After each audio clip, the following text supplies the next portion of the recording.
Matthew is the son of Kay and Jim McConaughey, which couldn't be a more American love story. He was a gorgeous football player. She's a pretty girl. They get married twice. We'll talk about that. They are full of life, clear about who they are, loving, kind, teach their three sons not to hate, but they are also in a relationship that is so explosive till the end of your dad's life, really, Matthew. Okay. Yes. Texas native. We love that. You're a Texas native. We're all Texans. And one of Hollywood's most sought after leading men. I would say that Matthew is, in some circles, the number one pick for everybody. Honest guy. Not because of your shiny Academy Award either, Matthew. It is your ability to embody these characters down to their platelets. You get them from the blood out, and we feel it. Dallas Buyers Club, everybody. Listen, I've spent the pandemic watching a lot of Matthew's movies. He is the real deal, and his characters are emotional and truthful, and half the time you don't even know it's him. That's great. So, since you won the Academy Award, you and in your career have appeared in over 40 feature films that have grossed over $1 billion. Okay, nobody's in that club. That's the Matthew McConaughey Ticket Buyers Club. Nobody's in it. He's become a producer, a director, and a philanthropist with his Just Keep Living Foundation. We're going to talk about that. And he never loses Texas. Texas is always in the ether. It's always in what he's doing. He serves as a Minister of Culture, MOC, for the University of Texas Athletic Department and the Austin FC Soccer Club, where he's part owner. I'd like to introduce the great Matthew McConaughey. Hey, thank you. Geez, love that introduction. I could listen to you all day. Right? Listen, I'm going to tell you. Interesting. You like that guy. That guy's okay. I'm going, I like this guy. Who's this guy? All right. I didn't even get into the mermaid, Camilla. I didn't get into Camilla, his beautiful wife. She's right over here. Yeah. Hello. Listen, tell her I'm obsessed. Well, she's right there. Camilla, I'm obsessed with your Facebook and your videos with your mother-in-law. Oh my gosh. They're fantastic. Oh, with Mom Mac, with my mom. Yes, they are a good duo. My mom, who's an original Irma Bombeck lover, has turned out to be quite a diva with this whole camera thing. She checks. She goes, "What did people say about our piece today? Can I read those? How were the reviews?" She does. She comes out and she's like, she steps into some of Camilla's broadcasts that she was not invited to. She hops up. She goes, "I'm ready," and she'll hop in front of the camera uninvited. But then that's her, and that's why she's doing so well at 90. How about when Camilla makes healthy, like these gorgeous, these delicious stews with beans and stuff, and your mother will go over and go, "What are we having?" And she got a look on her face, "I ain't eating that." Yeah. And she does not pull any punches. Your mother. You can have the dish that is like the one you want to advertise as the great dish, and watch if you're going to have my mom try it on camera live, because she might sit there and go, "Oh, geez. Might want to forget about that one." She may. I mean, this is one of the things that I absolutely love about the whole McConaughey family, is that you are like our families in that your mother, we would call her, she's so beautiful and funny, but she's a piece of work. Yes. And then Camilla, I need her generosity towards her mother-in-law and her love and her embracing of your mom. That's got to make you feel great. Relevance keeps us all living longer. The elders that I've interviewed through my life, which I've interviewed quite a few, there was always some semblance of how did they remain relevant, whether it was their great-grandkids bringing them their fashion and buying them new shirts, whether it was reading the newspaper daily to stay up with the times. It helps people stay alive longer. And it was Camilla's idea to invite mom in, and mom's already good in front of the camera, to invite her in to give her some sort of current, something to check in daily, something to look forward to, something to plan for tomorrow, something to put her makeup on for, because we're going to do this at 9:00 tomorrow morning. And they're having a great time doing it, and mom's enjoying it. You don't just write a book with your philosophies embedded in it. You were just talking before we got on camera about that this book's the runway for the next thing. You don't want stuff to be stale or old, but these wisdoms that are in here, and I wrote a bunch of them down. Good looks don't cook dinner. No. Good looks don't cook dinner. That was I've told you, my refrigerator's packed with Matthew sayings. We want to be loved, have a family, community, have something to look forward to, which echoes what you just said about your mom. Right. You don't have an aging philosophy. You have a living philosophy. Heard. Yes. Yeah. I mean, a good friend of mine, Dan Buettner, he created Blue Zones. And Blue Zones are helping people live longer around the world. He also he studied centurions, people that live the longest around the world. And he visited them and spent time trying to find the common denominator, why these people live longer. Anyway, the common denominator of all of his studies was the people that live the longest are not trying to live longer. They just forget to die. And in that inherently is a great perspective. Like it's not, necessarily working on, okay, what's my age? What I got to do? I mean, ages change is so much about perspective. And, people say, oh, the new, 60 is the new 40, whatever. I mean, it's quite a bit of state of the mind. I mean, until the body quits, that does happen. The body quits responding to what the mind wants it to do. And that there's a gap between that communication, but it's so much of a perspective of how we approach it up here and in here more so than what the body does. So age is, I mean, the numbers. I'm not a numbers. You're not measure. a numbers person, and you also are a person that doesn't look outside of himself for meaning. You go inward, and time again in this book, it's a Homeric Odyssey book, folks, and within it, it's suffused with ideas and observations that Matthew had that he wrote down in a journal. Right. But then you expound on that journal and you dramatize scenes in your life, the ones that I would say were central to the changes you went through as a man. Well, yeah, I tried to find the ones. I've been writing for 37 years. Then I went back and looked at what I wrote and said, what are the consistencies? What are how can I cut and paste certain philosophies, something I had when I was 18 that applies to something that happened to me when I was 47? And that actually applies to what happened to me when I was 35 and when I was 29 and when I was 22. So I picked moments out.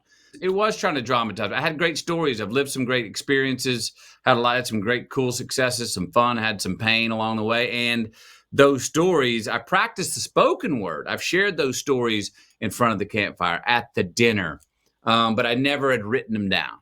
And I decided to take my hand and say, well, let's see if I can dramatize it on the page. And then with these wisdom bombs that came to me, or places that I found an aphorism or a bumper sticker or a prescribe, I basically, like a movie, the stories I would tell are the main narrative. The prescribes, the bumper stickers, these wisdom bombs were the flashback or flash forward. They would call back. I'd put them after a story to call back to, hey, that's how I saw that, or project you hopefully into the next story, to incentivize propulsion, to propel you into the next story. We talked before, okay, and I kept holding on to you, and I know you were probably like, can't take her one more second, but you were so kind. I have so much stuff to discuss with you, and one of them that I wanted to, and so now we can, and I think that this audience will go crazy for it, is this notion of turning the page in your life. Okay, so you told a story about Darrell Royal, the football coach at the University of Texas, and this famous unnamed, we call him Larry in the book. Larry Gatlin. He's since come out and said that was me, and it was Larry Gatlin, country western singer. Did Larry admit it? Oh my! Oh yeah. Well, yep. He just came out. That was me. He just said it. He just admitted it. Okay, he probably was reading the book. That's me. Okay, so there's this beautiful thing where he's talking to the coach. Why don't you take it from there, because I thought this was magnificent. Well, Larry Gatlin, so I'm thinking this is in the probably mid-70s, maybe early 70s. Larry Gatlin was a successful country music artist. He was rolling popular songs, living the high life, enjoying the rock and roll lead singer of a country band lifestyle and what came with that. And one of the things that he was partaking in that happened to be that little white powder. That is used sometimes as a drug out there. Anyway, he really respected Coach Royal. He was his mentor, his father figure. And they were at a party late afternoon, evening, and Larry went to the bathroom and partook in his white powder and came back out to talk to Coach, as he had many times. And as he was talking to Coach listened and all of a sudden goes, "Hey, Larry, you got a little something right there." Larry's blood rushed to his head. He got embarrassed. He went to the bathroom, noticed he had a bit of white powder there that he either had gotten, too entitled to think he needed to. I mean, one, he didn't clean up well enough. Two, he's busted by his mentor. Anyway, he felt horrible. He felt embarrassed. He felt ashamed. And remember, this is Coach. He didn't judge. All he just said is, "Hey, Larry, you got a little something." Now, Coach knew what it was. Coach was a wise cat, right? Anyway, Larry goes home that night, can't sleep, feels horrible, goes over to Coach's house the next day, knocks on the door. "Coach, I've lost my way. Gosh dang it. I'm not only embarrassed about being that lazy in front of you, but the lifestyle I've been living. I feel like I'm on the hamster wheel. I'm chasing. I got to get off this thing. I don't know how. What should I do, Coach?" And Larry's just crying, tears down his face. And Coach Royal Way sits there and just listens. And his answer was beautiful. He says, "Larry, I've never had any trouble turning the page in the book of my life." That was the answer. And from that day on, Larry quit the white stuff, got it shut together, and moved on. And again, it's a great example of when we go for help for somebody, we don't really want to get advice. Here's what you should do. But when you hear it come from them going, "Yeah, I was in a similar situation. I remember what I did with so-and-so." It's kind of like then the person, the subject who's seeking help can go, "Oh, I realize it. I own the answer." I'm not saying, "Oh, you're right." I'm saying, "That's right. That's what I need to do. Turn the page." And that's what he did from that day on. Forgive yourself.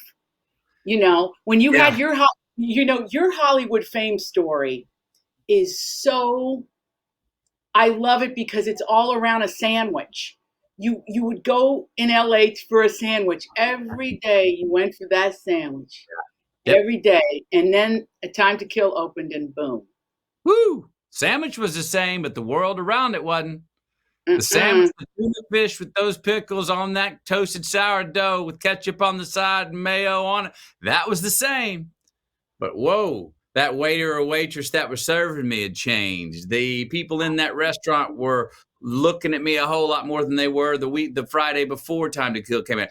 The 400 people on the promenade walking to that restaurant to get that sandwich. Now 396 of them were looking at me, where just 3 days ago before Time to Kill came out, only 4 of them were looking at me.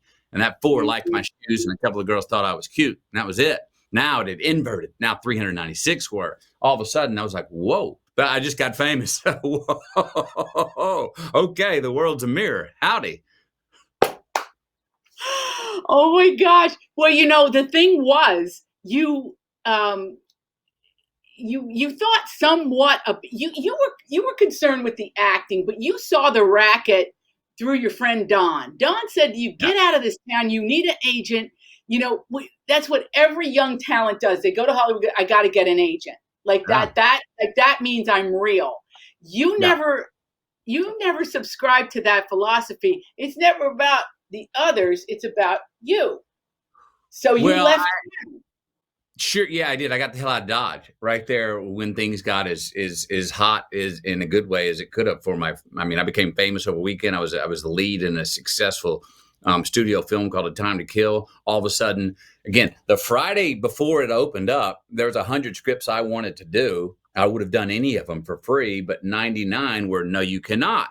Now, 3 days later, it's Monday. Time to Kill is open. Well, those 100 scripts, now 99 of them were, "Please do this, please do this, please do this." And I'm going, wait a minute. Just over 48 hours ago, I would have done any of these, but you wouldn't let me. Now you're telling me I can do all of them, and you want me to decide? They all look great 2 days ago. And you want me to have some discernment to read all 100 and go, which one do I really want to do? Right. Well, geez, it's hard to go. When for the first time you get the offers to, for the first time in life, when we can do something, it's very hard to get the discernment to go, well, what do I want? Well, it's hard to see what you want when for the first time in your life you can. You know what I mean? Right. So true. So I got out of Dodge. I did. My feet, when the roof came off of all my opportunities and raised up and I had all the opportunities in the world, my feet also came off the ground a little bit and I felt a little unstable, which I think was normal in hindsight. But I got out of Dodge because I had to go away with myself, and I packed up a backpack, went to Peru so I could let my memory catch up. I felt like I was on autopilot. I felt like I was a bit numb, everything that was happening. The frequency of stimulus of things coming at me were so rapid that I needed to get out of town. It's also one of the beautiful ribbons in this book about how you don't look outward, you go inward, and you must be alone. That's one of the recurring themes, is that you have to sort things out. So when you go to Brother Christian and the monks, it's one thing. When you go to Africa, when you go to Peru, when you go through Italy on the bike trip, the bike trip was probably your greatest spiritual lesson ever, because you really learned, I think, through the man that provided the motorcycles. Oh, Johann. How to be in the world. I swear that was a ding, ding, ding when I read it. I thought, oh, this makes sense. This is why you're a philanthropist, because you saw when somebody did a kindness for you, it changed your life. Yeah, it sure did. And I've had quite a few of those times where somebody, out of the grace of their own heart and kindness, or seeing themselves in me, who I was at that time as a young man, unsolicitedly and unconditionally gave me a gift that I knew was a gift at the time, but I didn't know it was a gift that would keep giving through the rest of my life. And Johann, that bike shop owner, I mean, his wife wasn't happy that he was giving us those motorcycles. So basically, we don't want to ruin it, but basically, we lost a motorcycle with the guys, and you came over the Italian Alps. You got the bikes in Germany, and you came over the Alps and wrecked a bike. One of the bikes was just, and it was a very brand new $16,000 Ducati. Totaled it. Call him. Hey, can you come down from Germany to Seslavante, Italy? We wrecked the bike. So sorry. Oh my gosh. First thing he says on the phone, are you okay? Yes. Okay.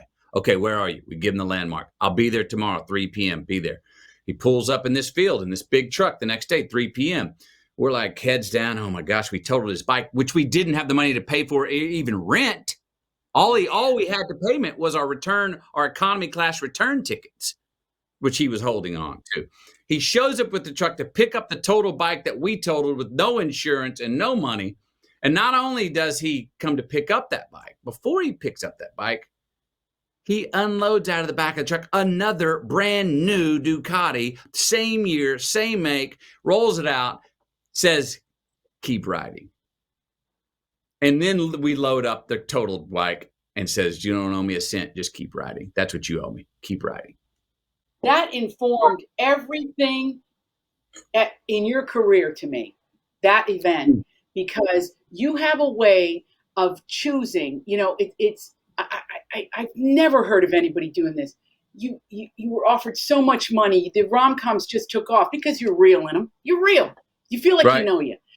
So beautifully portrayed. And then you turn it on its ear with Dallas Buyers Club. People say, and Mud, and these performances, but always with this sense, and I think this came from Johann, which is keep riding.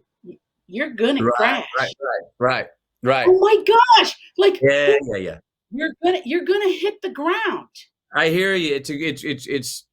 It's really cool that you bring that up, because I haven't thought about that lesson that I learned from you on that literally as you bring it up. But it's very true. And I can now already, since you just said it, see it as a blanket over a perspective I've had since then. But you inform your decisions not by success and not by failure. You really don't. You're not controlled by the glamour. Right. Well, I think you know what I think. I think it's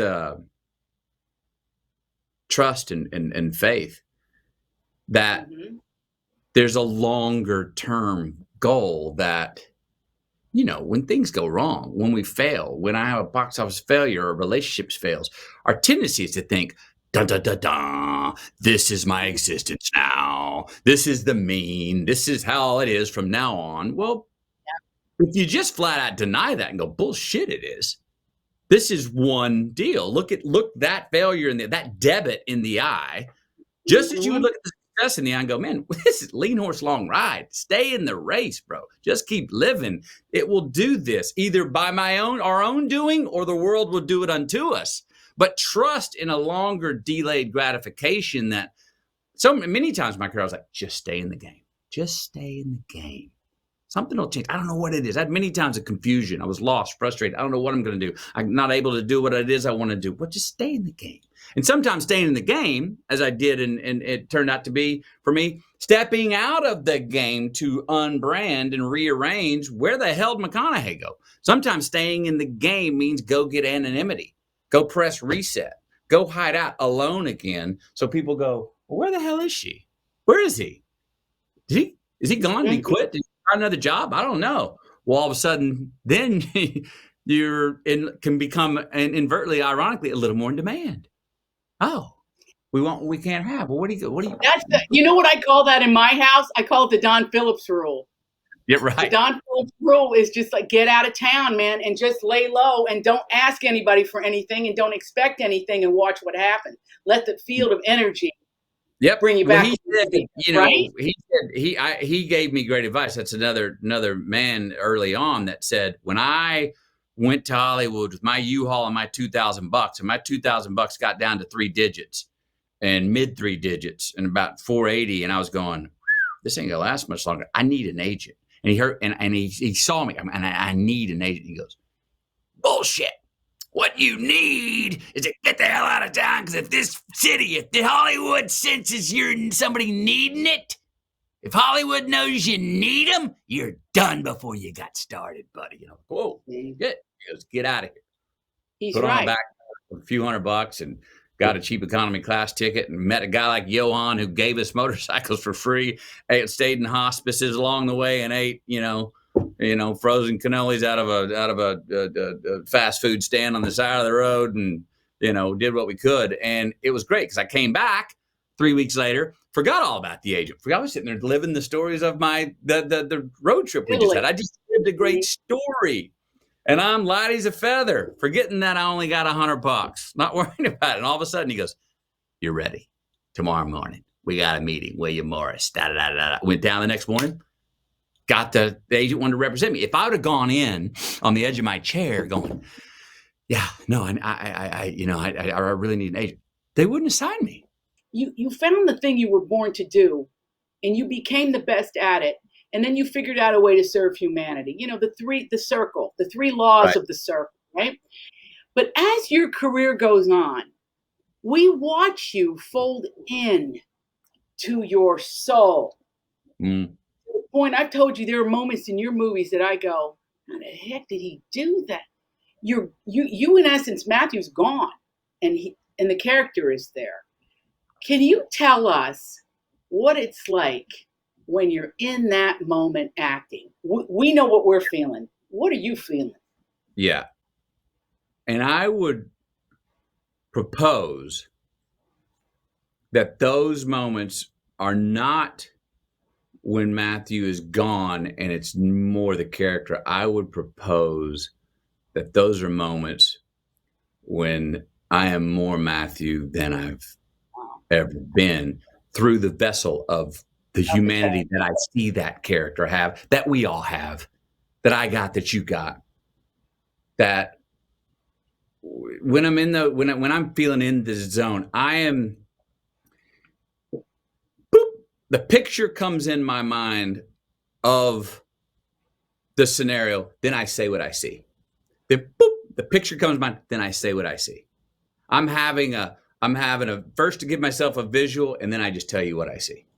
And I feel like when I'm in those moments, you could press record for 6 days and I could go on just telling you what I'm seeing in pictures without yelling cut.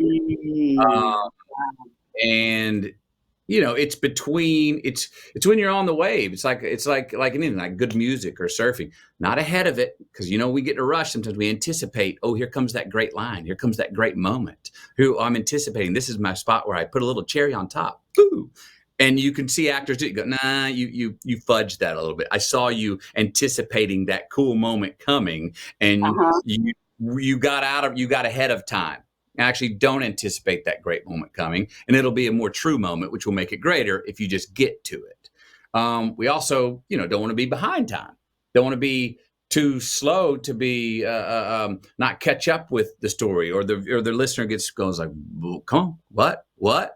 And you just feel right on time. When you feel right on time, I know when I feel right on time, it feels timeless. It's in on time. It feels like this could go on forever, but yet it's just a moment. This is not an art form that's sealed anywhere. This is alive. I was watching a movie from 1938 and I went, this is real. This is happening right now. This is not something on celluloid. I'm feeling these performances and the script. I'm getting it. That, I think they always say, like the film is sort of tucked away, but it's not. It's alive. When it works, I think that's what great art does. That it makes us feel we time travel. We go back in time or forward in time, and it becomes present time. It's what a great storyteller or a great preacher or a great lecturer does. My favorite preachers talk about the Bible, make it feel like, oh, it's right here in my neighborhood. It's happening live. Oh, I see what I can do. I see the player, the agent I am, or my community is. It makes it feel very present. So in that way, it is very alive. It's so it's not as much of a suspension of belief or disbelief. It's like you see the relevance. You see it translates to our present time, and we're feeling it. We're in it. Yet the movie was made in 1938 and was in black and white. And you're going, how does that speak to me right now? Well, it did, and that's what makes it alive. It's a young art form. I mean, it's basically the early part of the last century. So it's 121 years old now, basically, or around there. Think about that in the context of time. That even makes the idea, 1,000 years from now, when they look at your pictures, they're going to say, "Oh, he was at the beginning." Yeah, look at those old vinyl albums. Yeah, look at that. They were recording pictures and capsulizing them on celluloid or video and putting sound to them. Wow, that was a lot of extra work they were having to do. Because I think probably, what are we going to do 1,000 years from now? It's being recorded. You have to touch physically probably anything. It's just going to be happening and capsulized however we want, or we'll be our own living capsule. And right now, anyone can check into our channel because we're live right now. Fantastic. Well, Matthew, this has been wonderful. You are, you know how I feel about you. I feel about your work. I can't wait to see what's next. You're working on another book.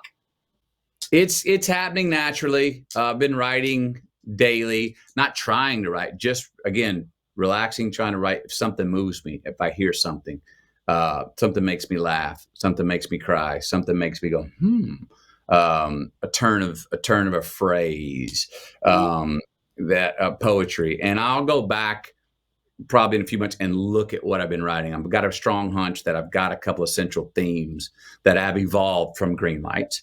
That may be worth me having a look at, and maybe worth putting somewhere where I can worth sharing.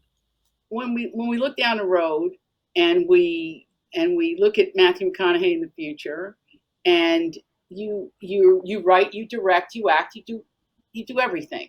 You're an author. At the beginning of this, you had a ghostwriter to work with, didn't you? Yeah.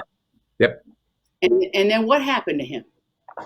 So I've been carrying these diaries around with me for 37 years, daring myself to open them up and see is there something in there worth sharing.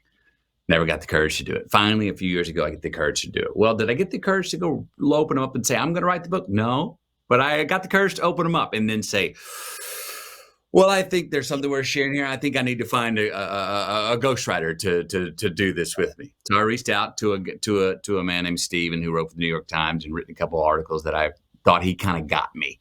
And he loved the idea. We came down, we had one meeting, we worked up a synopsis of what the book would be. And just as I was like, okay, perfect, let's go hit the road and try to pitch this to publishers. He got pulled off the project by his boss.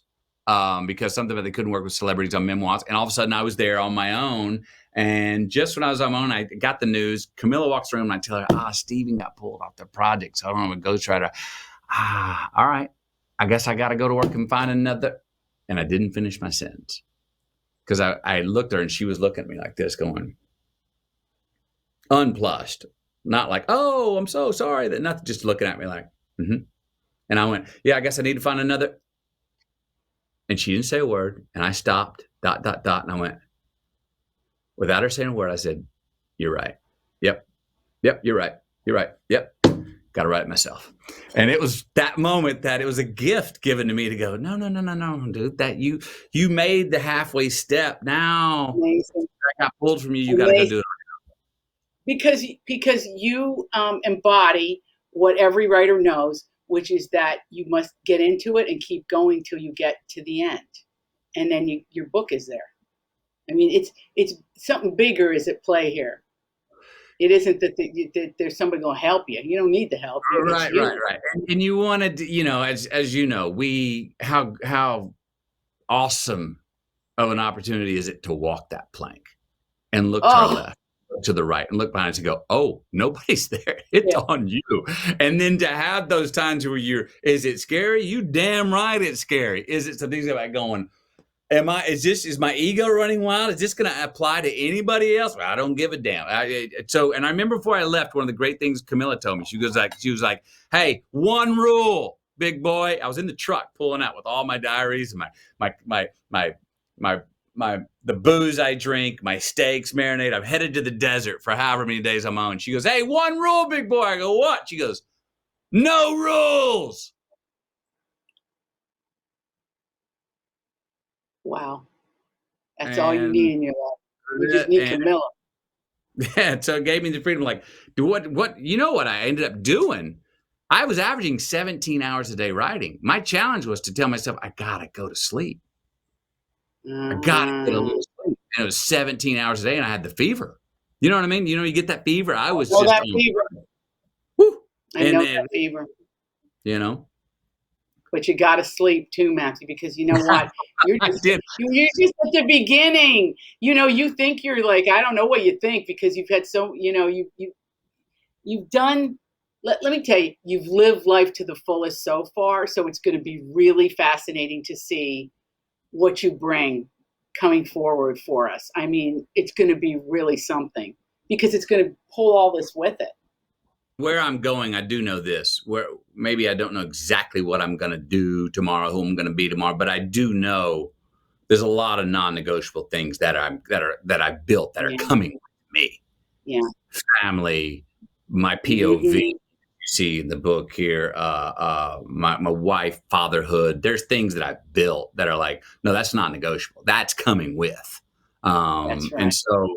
All those things enrich me and I'll, and give me some trust to sit back and say, I don't have to know right now. Just take care of those non-negotiables. Cater that garden, water that garden. What are these gardens that you give them about that are going with you no matter what? And a new flower will bloom. And you gave your mom this incredibly beautiful garden with your children and your wife and and your brothers and their families and the whole thing, but you've given her what I would say it's the kind of upper age that we are wistful for. And I know you wish you could have given it to your dad, but your dad had to go so you could be an actor. I've told you that one before, right? That it was a mystical turn there. That it was just the timing was too tight. That your dad passes and you're in your first big role. Your first role. 100%. So it's all it's all meant to be. It's all really great, and you are really a treasure. International, we have to say. Listen, what can I say? The box office, it's all over the world. But you're an international treasure, and we can't wait for the next one. So thank you. You're welcome. Thank you.